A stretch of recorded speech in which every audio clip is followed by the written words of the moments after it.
দুর্গাপুরের ঘটনায় আদালতে টিআই প্যারেডের রিপোর্ট। কাকে ধর্ষক বললেন নির্যাতিতা? দুর্গাপুরে বেসরকারি মেডিকেল কলেজের দ্বিতীয় বর্ষের ডাক্তারি পড়ুয়াকে গণধর্ষণ করা হয়নি বলে আগেই জানিয়েছিল পুলিশ।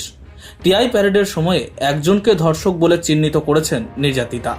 সোমবার আদালতে শুনানির সময়ে তরুণীর আইনজীবী সহপাঠীকেই ধর্ষক বলে দাবি করেন। গত 24শে অক্টোবর দুর্গাপুর উপসংশোধনাগারে টিআই প্যারেড করানো হয়। সেখানেই অভিযুক্তদের চিহ্নিত করেছেন নির্যাতিতা। সোমবার আদালতে টিআই প্যারেডের রিপোর্ট জমা পড়ে। নির্যাতিতা ছাত্রীর আইনজীবী পার্থ ঘোষ দাবি করেন, টিআই প্যারেডের রিপোর্ট খোলার পর দেখা যায় আমার মোয়াক্কেল সহপাঠীকেই ধর্ষক হিসেবে চিহ্নিত করেছেন। বাকি 4 অভিযুক্তকেও তিনি শনাক্ত করেছেন। তারা সেখানে হাজির ছিল। এদিন ধৃত সহপাঠী ছাত্র সহ মোট 6 জনকে দুর্গাপুর মহকুমা আদালতে পেশ করার কথা ছিল, কিন্তু আইনজীবীদের সংগঠন কর্মবিরতি ঘোষণা করায় ধৃতদের আদালতে হাজির করানো হয়নি। কিন্তু তাদের মামলার শুনানি হয়েছে। ধৃতদের তরফে এদিনও কোনো আইনজীবী ছিল না। নির্যাতিতার আইনজীবী পার্থ ঘোষ বলেন, একজন ধর্ষণ করেছে বলে বাকিরা সবাই ছাড়া পেয়ে যাবে এমনটা নয়।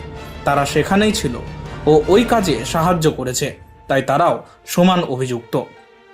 Bureau report, angular news.